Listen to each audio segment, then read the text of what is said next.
It is obvious to all that government has a spending problem and they have overtaxed and piled on fees to an unlivable extent. What is your plan? I think the city needs to veer away from taxing its constituents. We're not the piggy bank that they get to break whenever they mismanage or don't follow the budget that we approve every year. The city has a spending problem, and I think the way to do that is one, reduce spending, that's being responsible with city taxpayer dollars. But to increase revenue, I think we could look at going through all the city contracts, renegotiating them, making sure that if there's an opportunity to renegotiate, that we extract the maximum benefit out of those contracts with the city. The other part is that our TOT percentage that we charge for tourists, not San Diegans who come to visit our community, it's not on par with other cities of our size and with the size of our tourism industry. We need to increase that TOT percentage to adequately invest in our infrastructure and the costs that our communities absorb when we have visitors that come to visit our neighborhoods. Those are some of the ways I'd like to find revenue. Will you support Proposition 13 taxpayer protections? I will support that. I believe, a lot of the people that live in my neighborhood are older, or they've inherited the home from their parents. It's the only way that they can live here. I think if there's any change to that tax basis, that would have such a huge impact on the ability to afford the tax basis if they were to change that and ask for more. I would not be in favor of it at this time to be a revenue-seeking source. Would you move public employees to a 401k and eliminate public pensions? If not, how would you address the city employee pension deficit? The issue, my understanding of the pension is that the city does not pay into the Social Security portion. They don't withhold Social Security. And so the city was sued on this about a decade ago. My understanding is that there is no opportunity to change it, but I do feel that there is. My husband is a retired military officer, and about 10-15 years ago, the military transitioned away from their 20-year pension program into a 401k style program. That's not a priority, but I do think it's something that we could potentially look at to phase out the current pension program. And when we onboard new employees, we have them sign up for a different type of obligation or retirement savings program instead of a pension. Will you reduce city staffing, especially senior managers? Yes. The city has grown its staffing, especially with those type of requisitions of middle managers. That has grown over 20%, I believe, in the last 3-4 years. 27%, I believe, is the number. But the issue is those requisitions tend to be $150,000 to over $200,000 per year in salaries, and they're non-classified. That means they're non-union jobs. I really think, especially when the city has reduced its population, why is it that our budgets continue to increase year after year? We need to really get a handle on our spending and do right by the city taxpayers. Would you support changing the way city residents have been asked to pay for trash pickup, such as changing it to a private trash company rather than a city-run business on our property tax bill? The voters did approve that. The way that they rolled it out was definitely a wonky rollout. The way that they collected the fee up front through the property taxes, I think they could have tied that to the city water department instead. The other issue is the cost per month. When we did approve it, it was much lower. It was in the mid-20s. I live in a private community. It's a PUD. It's like a condo community, and I pay private trash through Republic. That was $33 a month, and that's with a free trip to the dump. A free dump run. That's both recycling, trash, weekly pickups. I'm very concerned why the city establishes a brand new trash, or expands it, and then the costs are much more than a private trash pickup. Some of the unintended consequences as well are, some of the other people with units for units or more had a hard time and are paying very expensive trash pickup fees now. And so I think where we could, I don't believe we should undo it. I think the cat's out of the bag, and that's something that the voters, wanted. I think where we could really advocate for the community is continue to keep the costs down and advocate for a better benefit for our taxpayers. Because one thing that people don't know is that the city has private contracts with several different entities who dump in our city dump and contribute to our capacity. There is an opportunity to renegotiate those contracts to again be more lucrative for the city. So no, I would not be in favor of undoing it. The voters did vote for it. I don't think they're going to be successful in the repeal of the trash fee. What can you explain more what you meant about tying it to the water? The city took all the money from the $600 fee. It comes in your county tax assessor bill. Yep. That's tied to your property, right? Mm-hmm. So that comes no matter what. It's all required paid up front, where the city's water department could most likely establish a monthly or bi-monthly payment plan that would have been a little bit more palatable for people to absorb. Sure. When it comes to that fee being implemented. Okay. The concerns I have with the repeal is that the city has taken those line items and created a funding mechanism where if we repeal this, we will lose additional city services because we're not paying into that fee structure. So that is another concern I have with the repeal, that it will lead to an additional harmful cuts, unsafe cuts to the city budget that will really show an extreme impact to the city constituents in the area of services and public safety. Where do you stand on sanctuary cities? I am a first generation American on my mother's side. It shouldn't take 13 years to become a citizen. My mother passed away in 2019. She was unable to get citizenship before that. And I think people need to look at the system and really create clear guidelines and a fee and an administrative process so that people know what steps it takes, how long it takes to become a U.S. citizen. I am in favor of sanctuary cities. I am not in favor of these immigration policies that are impacting our communities right now on a federal level through the ICE agency. And I think immigrants bring such a vital aspect and contribution to our communities. I'm very much in favor of sanctuary cities. If you had to drop out of the race and had to select another candidate to support, who would it be? I would say, I think the issue is right now the status quo incumbent style, those who are being endorsed by the establishments, whether the Dem Party or the Republican Party, people are tired of that type of representation. I would say out of all of the candidates, I appreciate the independence that Richard Bailey would bring. I do agree with some of his ideas and his issues with the city. I may not agree with him on everything, but I do think that we need someone who's more independent and not part of the power brokers that are at City Hall, because they continue to give us the same old solutions. And it's frustrating because we just continually have a city that is, it almost feels like it's working against us at times. Mm-hmm. And we need a city that works for San Diegans, not a city that feels like when they don't want to hear from their constituents or they don't want to listen, the walls go up. And it doesn't matter if you have a red or a blue, the D or the R, it doesn't matter. If you are not drinking the Kool-Aid at City Hall, the walls go up and the lack of information is not provided by those who are elected to represent us.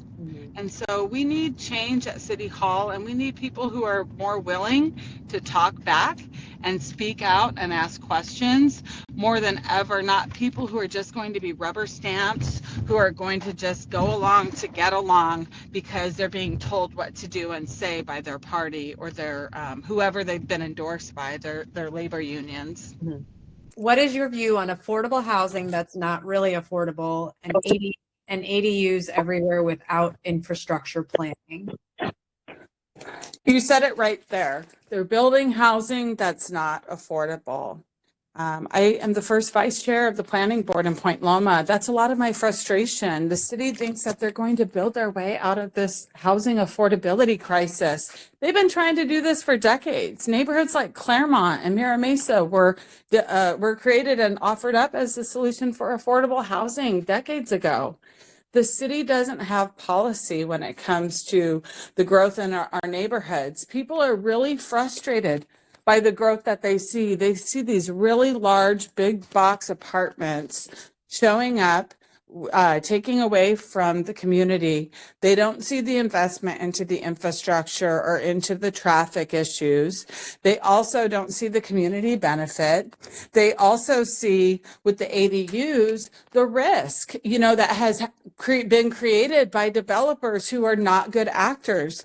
They have taken over streets and cul-de-sacs in Clairemont and removed the parking requirements and created these, basically they're mini apartment complexes that don't follow the same rules that apartment complexes have to do with regulation.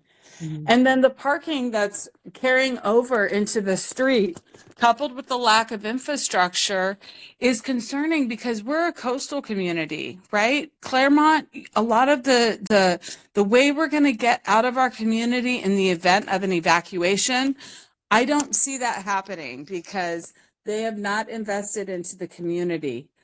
These ADUs are not affordable. And then the dirty little secret is if they build them under a certain square footage, they don't pay the development impact fee. Those fees go into the general fund that reinvest into the traffic safety, the streets, all the good things that we want to help keep our communities vibrant and beautiful. That's what those do. And if you're kind of 1-2 punch densifying and then not investing in the future of our communities, I feel like, again, we keep saying that we're doing stuff, but when you look at the results and put it, see how much they're charging for the rent, it's not affordable. Mm-hmm. And that's what I'd like to see change in the form of policy. What will you do to support transparent community input with real influence and not just symbolic hearings? I really think that the community relationship with the District 2 office is in much need of repair. As I've said earlier, I don't feel like we've had representation at City Hall. We have a city council member who refuses to engage with her community. There's been staffer after staffer after staffer that we've had complaints about due to the non-responsiveness. When she ran for re-election, she's afraid of her community. She will not.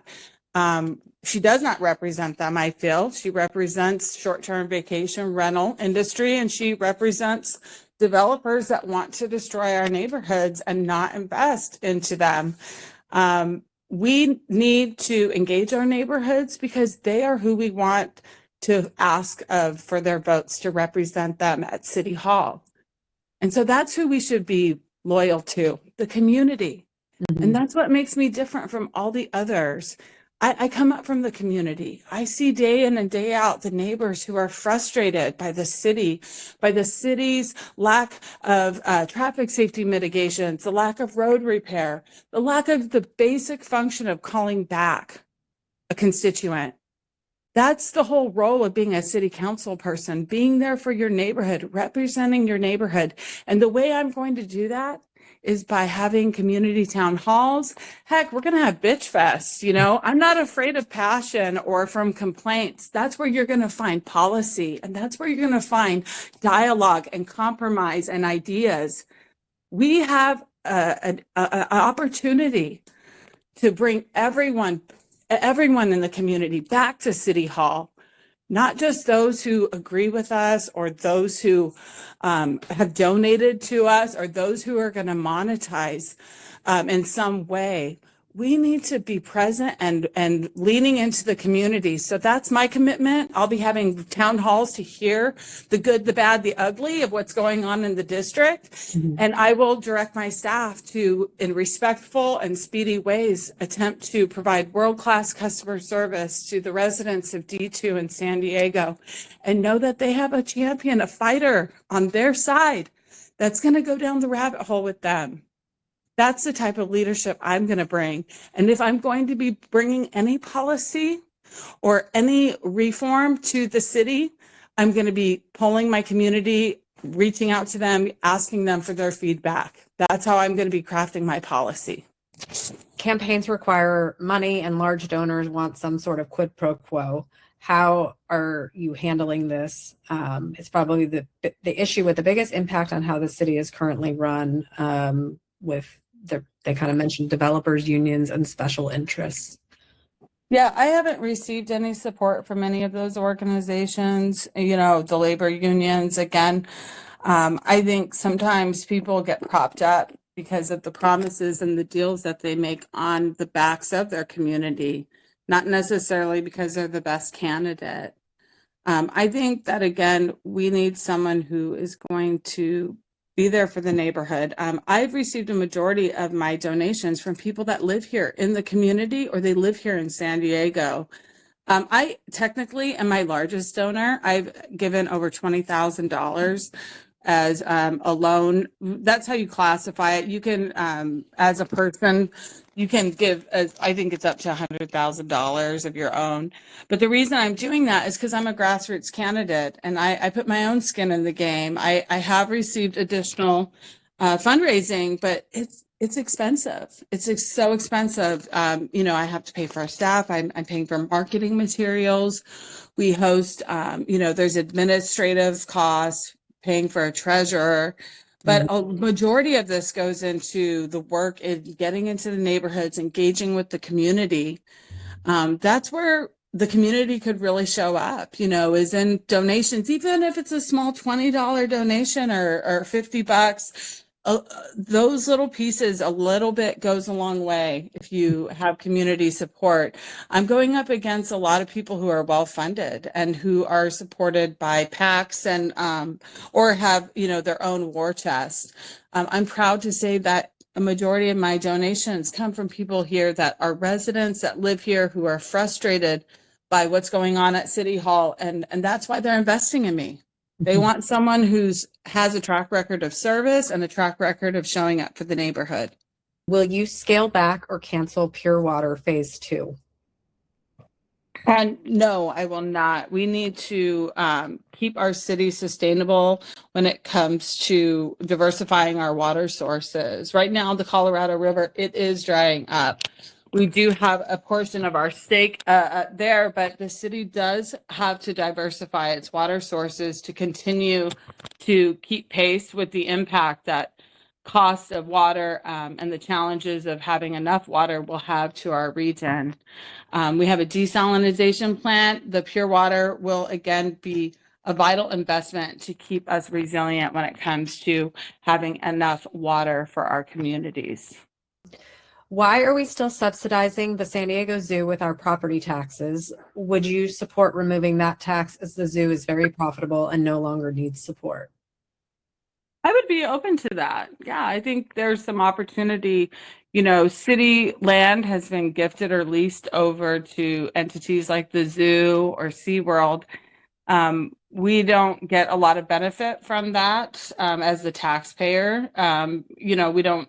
And they also charge fees for an admission. Mm-hmm. I think there's an opportunity for them to pay their own fair share and not rely on city subsidies or taxpayers, especially when they have a nonprofit status and they are able to gain private donations through philanthropy and through their own private people who pay for the passes, the annual passes or the admission. I think we need to, again, work it out so that it works for the city of San Diego. It should be a privilege to do business, and we need to ensure that we're maximizing the benefits of those agreements to work for our city constituents, not for big entities that have a lot of money, like the San Diego Zoo. People are realizing green policies have increased the cost of living considerably. Now that people like Bill Gates admit we're not facing an existential crisis and new reports prove the models were wrong, will you support rolling back green spending? Absolutely not. I disagree with that statement and in its entirety. I myself have seen the impact of transitioning over to cleaner and renewable resources. You know, my last bill with SDG&E was over $750 before we transitioned over to solar. I can tell you my energy costs have dramatically reduced with that. The other thing that happened is I've also purchased an electric vehicle. And a lot of incentivization needs to come with subsidies that help change people's mind. It's an economic factor. You know, with my gas transitioning to an all electrical vehicle, I put my electricity or the cost to refill my tank of electricity is much more cost effective than gas or petroleum carbon emitting vehicles. I believe that subsidies help incentivize change. And you look at it not just from an environmental standpoint, if you look at it from an economic standpoint, transition to renewable energies always shows the investment. You never lose on that investment, whether it's with quality of life or quality of the environment and the investment in that, or into the cost reduction because of the newer renewable energy source that is being used by that by that individual. What are your thoughts on how we as a community can address the homeless population? We need to come up with a real plan for the unhoused. I live in Point Loma, Ocean Beach.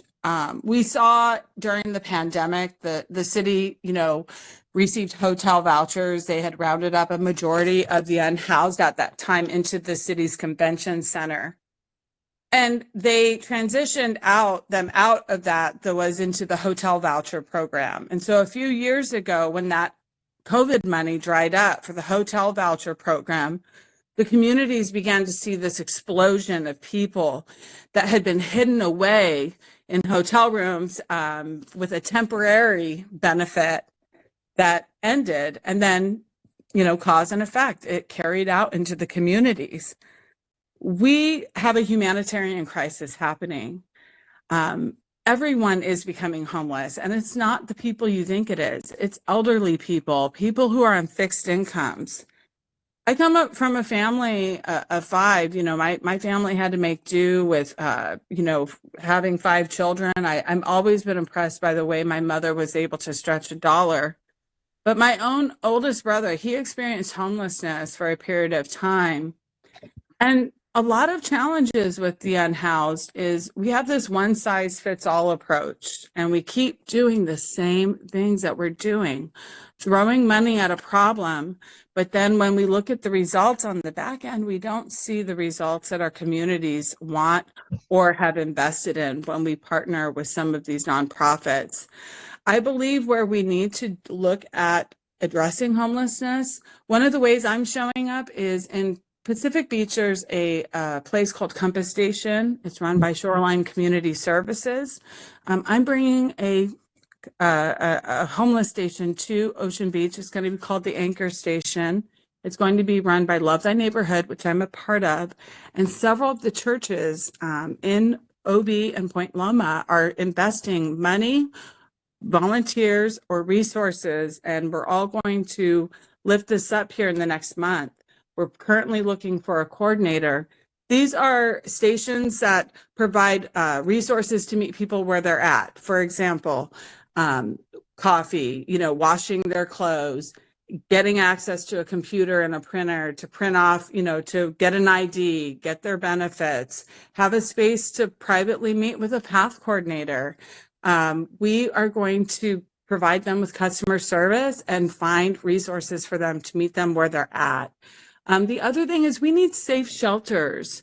You know, that conversation has come up over the years. Last year, you know, Todd Gloria had expressed some interest in building a 1,000-bed shelter over by the airport, as well as one near Vine and Kettner. Those strategies are not safe options for our community. No one wants these big box shelters, whether it's the communities that live in them or the people that they are saying that they want to help. Because the unfortunate fact is you're at the mercy of your disability. So, you know, if it's a bunk bed, you may not be able to get to that bunk, or you're at the mercy of the mental health issues of your bedmates, you know, and your roommates. And I believe more in safe shelters that we can expand through all communities that are experiencing homelessness. And we can really look at getting wraparound services and keep them safe and secure. Those are some ways we could address the homelessness part, because we don't have enough shelters here in San Diego. That is the sad reality. But the other part is actually giving them a real resource. We're not building permanent housing that's going to help get one unhoused person off the street. You know, Midway Rising, the subsidized housing is for those who make 70 to 130, 140,000. And that's great for those groups. You know, they do need help as well. I'm not saying that they don't, but the city tells us for every 10 people they get off the street, 13 or 14 are unhoused. And that is an admission that what they are doing is not working. We've got to really do all that we can to help people. And it's unfortunate. I think the city's trying to do stuff. They just don't have enough resources. And so we need to come up with a plan and really look at keeping our partners accountable as well, because I think there's a frustration when the public sees how much money we are paying into homelessness services and resources, and they still see the same unhoused person outside. There's a frustration that we're throwing money at a problem, but we're not really keeping those partners accountable and asking for results when it comes to us, you know, continuing to fund some programs. What are your thoughts and plans regarding the proliferation of bike lanes? I'm not like an enemy of bike lanes. I think we do need to have a connected city that has safe and secure bike lanes, right? But the conversation where bike lanes become an irritant, especially, is when they take away parking, or when they are taking away parking, especially in a business district. You know, small business owners have a lot of costs, you know, their rents. They've got a lot of costs that go into these storefronts. And if you reduce the parking or impede the access to parking, at times it can be a frustrating element of not seeing as many customers come through your door through a small business. So with the adoption of new bike lanes, I've done this as a planning board member. I used to be the traffic chair. We always looked at what is the impact. Are we reducing parking slots? Is this something that will work with the local area? Is there going to be a considerable impact? And when there has, we've really tried to limit how many, if any, spots we would reduce. We do have, I think the frustrating part about bike lanes is people see I think it's $1.25 million that they see on the price tag for implementing them. And again, I'd like to see how they come up with that cost when it's striping and some ballards. I'm all for connected bike lanes, but again, I always look to be mindful of any loss of parking to small business owners and the residents. Do you support keeping the 30-foot height limit along the coast, especially in the area that was affected by 2020 Measure C? Yes, I am a defender of the 30-foot height limit, and it's not to keep people out of my community. We live on a peninsula, which by design is a cul-de-sac. Back in 1972, citizens of San Diego got together and put this proposition on the ballot because they started seeing an increase in density, and they realized the long-term impact that this would eventually turn our coastlines into places that would resemble Miami or Manhattan. And so the forethought was coastal access. My husband and I are part of a group called Save Our Access, who successfully sued the city, not once, but twice. In 2020 and in 2022, they had a ballot measure. The first one was Measure E. The second one was Measure C. The city, and we've appealed this all the way up to the state Supreme Court. And the state Supreme Court sided with Save Our Access, in my opinion, that where we build and how high we build matters in that neighborhood. It's a coastal community. It's got a high water table, and they need to follow the law. They need to do the environmental analysis that is required with a large growth of that size. We're not talking about an apartment complex. I'm talking about 50 acres. 50 acres at the choke point of a peninsula where they're saying they're not going to invest in the traffic and or into the infrastructure. They're not going to add any more exit points off of the peninsula. And the city says that it's only going to bring 50 extra car trips. A private citizen paid for an independent traffic study. Yeah. And again, the hypothetical fears of the neighbors have been confirmed because this independent traffic study brings the level of service to an F. And it's saying it's going to take 90 minutes to get off the peninsula in the afternoon. Anyone who's familiar with the peninsula can see the wall of traffic that is heading eastbound. It starts as early as 2 o'clock in the afternoon and it goes on through the evening. We need to invest into invest and make sure that we're not seeing impacts like that to our communities. We need to grow in smart ways. And so again, no one's denying that Midway needs to be revitalized. We do, but we don't have to do it Todd's way. And we can also do it in a way that doesn't harm our communities. What will you do to prioritize critical public safety, such as fire, police, brush clearing, and infrastructure, water, sewer, roads, storm drain spending in the budget? I think those are things that have to be invested in. They're quite expensive. Our infrastructure is lacking. It has not been invested in properly over decade. And the fact is that our stormwater systems are collapsing. You know, they are connected to the ocean. And if we continue to grow our communities and we don't invest properly into the infrastructure, I do feel like we're building on sand in a sense. I believe that we could invest adequately into our infrastructure in ways, if we can't do it through the city budget, I would be okay with asking for additional money, but it would be for a specific line item in the form of like a ballot measure that would be for infrastructure or for the stormwater drains. It would not in any way be me asking the city again for a blank check just to go in the general fund. It would be like, hey, we've done the analysis. We need to make additional investments and we just can't find it in our annual budget. If we were able to put a bond or a ballot measure proposal on for a line item such as infrastructure or the stormwater drains, that would be something I would be comfortable with asking the city constituents if they are willing or able or interested in making that investment through that form. Another way would be through the federal and the county. You know, the feds really pump in a lot of money for infrastructure. I think that would be another way just to, again, have dialogue with those leaders to ensure that they are aware of our desperate need for infrastructure funding and that taxpayers are frustrated because of costs. If we could get grants or funding through the feds to repair our infrastructure, that would be another form that I would pursue well before I asked the city taxpayers in a form of a ballot measure or bond. What is your stance on short-term vacation rentals and on the vacancy tax? On short-term vacation rentals, are we in an affordable housing crisis or not? You know, we watched the incumbent. She promised that she was against those. That was one of her policies when she ran 8 years ago.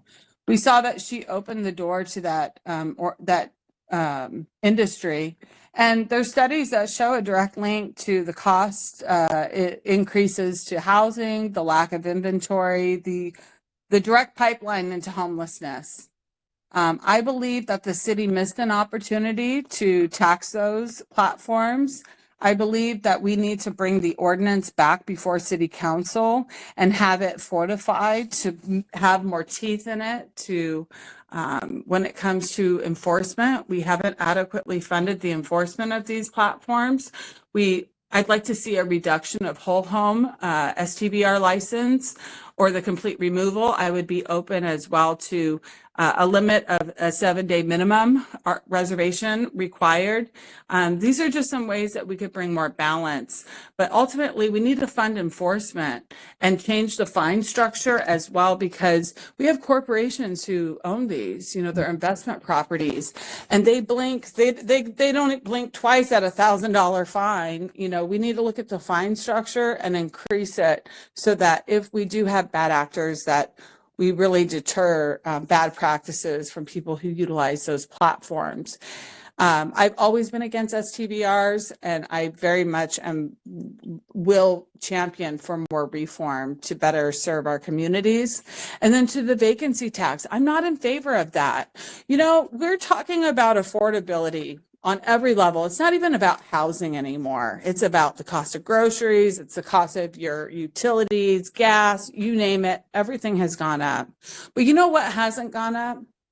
Livable wages for corporations, or the taxes on these corporations. And I don't think that we should be looking at people who have an extra home. I definitely want to incentivize people to have long-term tenants in there, but I feel that the city can't adequately enforce areas of our city. How are they going to adequately enforce that?